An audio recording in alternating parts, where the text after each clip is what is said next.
Karena selagi kita masih suka nih minum kopi, ada hutan yang berubah jadi kebun kopi. Kita makan gorengan, ini ada hutan yang berubah menjadi kebun sawit.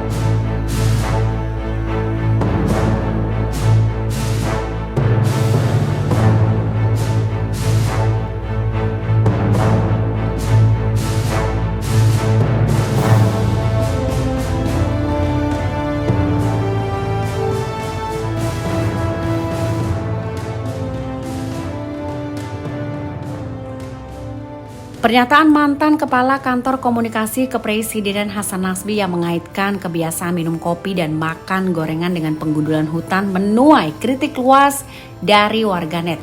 Ucapan tersebut dinilai menyederhanakan persoalan deforestasi sekaligus berpotensi mengaburkan tanggung jawab struktural negara dan korporasi dalam kerusakan lingkungan.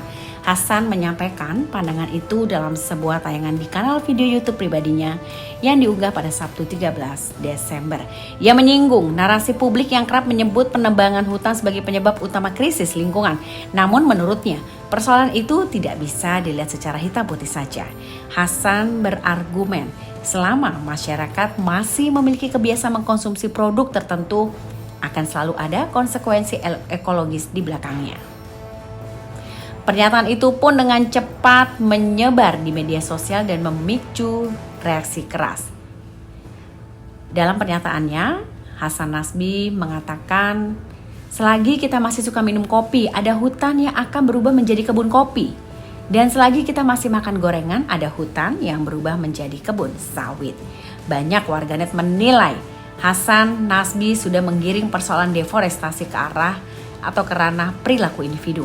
Alih-alih menyoroti kebijakan tata kelola lahan, ekspansi industri, dan juga lemahnya penegakan hukum lingkungan. Kritik juga datang karena pernyataan itu dianggap tidak sensitif terhadap realitas masyarakat yang mengkonsumsi kopi atau gorengan sebagai bagian dari keseharian mereka, bukan sebagai pendorong utama atau alih fungsi hutan.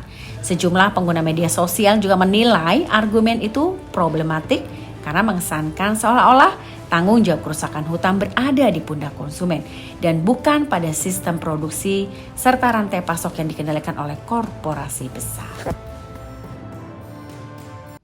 Bos di kabinet itu presiden.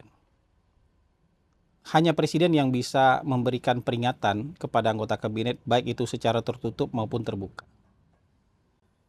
Kalau sesama anggota kabinet itu di ruang tertutup, makanya saya tuh berkali-kali omong, coba sekarang teman-teman pada sadar nggak?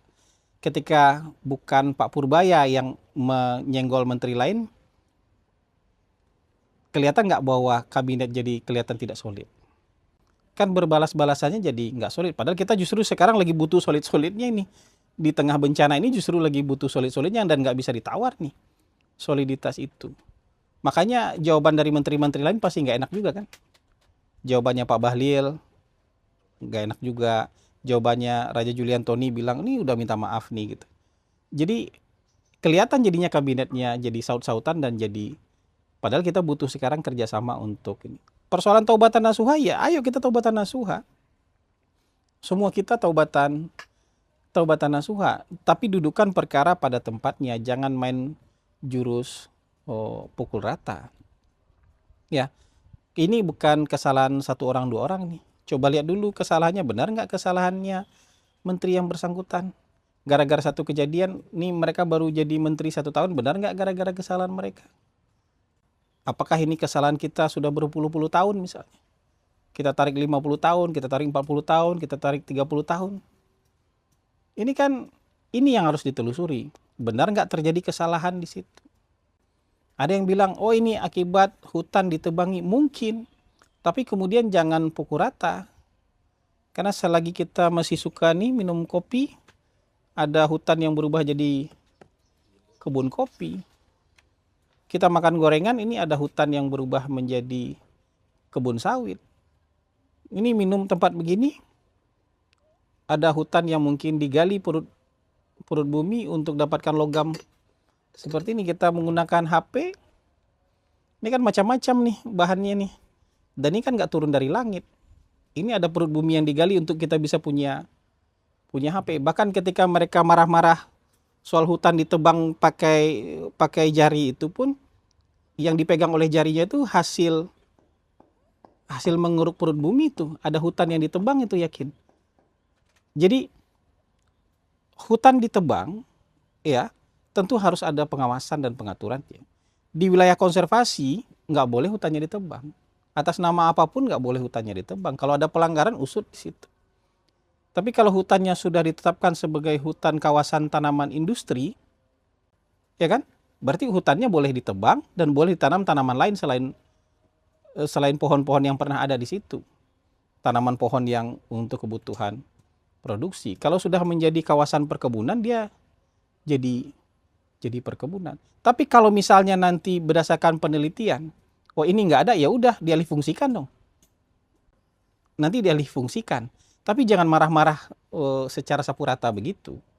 Pukul rata marah, oh tanamin semua. Tanamin semua, kamu nggak makan gorengan lagi. Jadi hutan semua lagi. Nggak boleh ada tebang-tebang, kamu nggak minum kopi. Kamu nggak punya HP loh, nggak punya listrik loh. Ini batu bara digali juga di dalam hutan. Yang buat sumber listrik kita hari ini. Jadi dudukan pada tempatnya aja. Ingat konsekuensi ini semua dari hulu sampai ke hilir.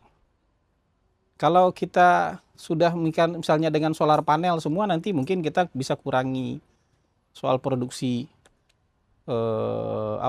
fuel fosil. Kalau kita sudah punya energi alternatif nanti dan itu sudah keekonomiannya sudah bagus, kita bisa mengurangi ini. Bahkan misalnya kita sudah punya beralih ke yang lain, nanti kita mungkin nggak butuh minyak sawit lagi. Tapi hari ini kita butuh produk-produk yang dari daerah, kawasan yang dulunya memang hutan. Tapi dibagi rata aja. Bukan dibagi rata, dibagi secara proporsional. Mana yang menjadi kawasan konservasi, nggak boleh ada kegiatan apapun di situ. Kalau ada yang nambang kah, ada yang menebang pohon kah di sana, nggak usah, itu harus dihukum. Tapi jangan kemudian salahkan, ini kan narasi yang sekarang terjadi itu semua pukul rata. Penjahatnya adalah pengusaha perhutanan jadi penjahat, pengusaha sawit jadi penjahat, pengusaha tambang jadi penjahat. Kalau dia menambang di kawasan tambang yang sudah ditetapkan oleh pemerintah, berarti dia sah di sana. Tapi kalau dia menambang di kawasan konservasi, dia melakukan pelanggaran. Kalau dia nanam sawit di kawasan yang sudah ditetapkan jadi perkebunan, dia sah nanam di situ. Tapi kalau dia kemudian buka hutan di kawasan konservasi, nanamin sawit, nah dia harus diusut.